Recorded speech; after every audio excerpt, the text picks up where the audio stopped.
Module 2. Now, Module 2, guys, is going to be focusing in regards to contacting suppliers and, getting a good relationship so that you guys can order high-quality supply. Now, in regards to contacting suppliers, guys, it's much more than just sending them a message and ordering from them. It takes a little bit of sales persuasion, persistence, and especially patience to work with these guys, okay? Now, you need to follow this and be as professional as possible so that you guys can work with the best suppliers out there, but also make sure that they're not actually ripping you off and trying to overcharge you, okay? So this is exactly what happens if you send them a message that's not professional, it's disrespectful, if it's, short and there's not too much information and it just looks like you don't know what you're talking about. There's a few things that are going to happen if you do this, okay? Number one, they obviously will not take you seriously. They might be slow to answer your questions, or even worse, they won't even answer your question at all. And now, you just emailed, 25 different suppliers.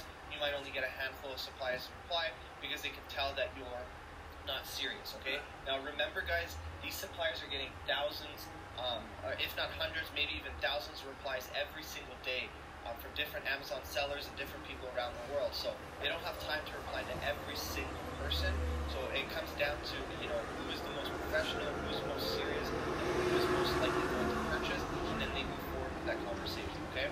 So the next thing that happens if you don't contact them properly is they're going to give you the worst price possible, and typically when they do this, it's just to make you, leave. They just don't want to deal with you, so they overprice you, and they know that they're overpricing you so that you're just going to walk away and, find a different supplier. Or you might actually think that it's a good price, and you're going to actually end up purchasing from them and getting ripped off in the long term because you're going to be losing money because the price is too high when you can get it, for half that price, okay? So it's very, very important, guys, that you do it properly. Now, how we do this, guys, is going to be with using a template. And the template pretty much covers everything that I just talked about in regards to being professional, following up with them, asking the right questions, and showing that we're a big company, that we care, and we're just looking at expanding into new products. We know what we're doing. We've done this in the past, and now we're just looking at launching a new product, and we're just sourcing new suppliers, okay? So you always want to do that, and always use this template. You can switch it up and reword it the way you want, but make sure it's, straight to the point, it's sweet, and it's professional, okay? Now, another thing, too, is you don't actually want to contact and speak to these suppliers on the actual Alibaba platform. And the reason being is, like I mentioned earlier, since they get so many replies every single day, they might not actually see it, or they'll see it, and then you're going to actually have a bunch of replies on Alibaba also. And then it's kind of like an email process where they reply, then you reply, it goes back and forth. So I prefer moving the conversation off of Alibaba and taking it over to either WhatsApp or Skype or even WeChat, so that you guys can actually talk to them.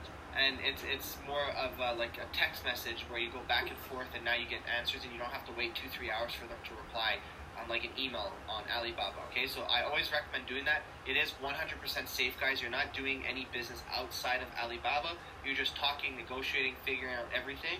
And then once you figure out the supplier that you want and you like everything, then you just bring back that conversation back to the Alibaba platform. And then if you're going to, use PayPal, or you're going to use the Alibaba Trade Assurance, which we're going to get into later on, then you just want to recap everything that you guys talked about on Skype or WhatsApp so that you guys are both on the same page. And then I would also screenshot all your conversation and save it in the folder so that you have proof, because on Skype and stuff, they can actually, and any other platform, they can actually just delete the messages. And that's actually happened in the past with me with different suppliers, when they came back on their word and they tried deleting things and changing things up. So I always take screenshots, save everything, put it in the file. So if you have to open up a dispute with PayPal, your credit card, or even Alibaba Trade Assurance, now you have proof in regards to what the supplier said, okay? So that's another little hack for you guys there. Now, another little hack is sometimes your messages on Alibaba, you're going to message 30 people, and they're actually not going to get any of your messages. It might go into spam, or they're going to just get so busy they're not actually going to see it. So instead of waiting for them for weeks and weeks and weeks for them to reply, there's actually a chat feature on the Alibaba platform where you can actually go in there and request to chat with them live.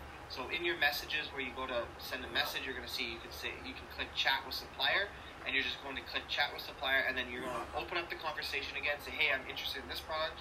and then you can ask them some questions. But then again, guys, take that conversation and bring it right back to Skype, so that you guys, or WhatsApp, and you guys can continue the conversation on those platforms. Okay, so like I said, all your payments are going to go through PayPal or Alibaba platform. I'm going to talk to you about this later, but it's 100% okay to take the conversation off of the platform, Alibaba platform, and then discuss, negotiate, settle, figure out what you guys agreed to, and then bring that conversation back with all the details back to the platform on Alibaba, and you guys should be good to go. Okay, so hopefully this made sense, guys, and I will see you guys in the next video here, where we're going to get started on how we're going to actually contact them and what we're going to say. See you guys there.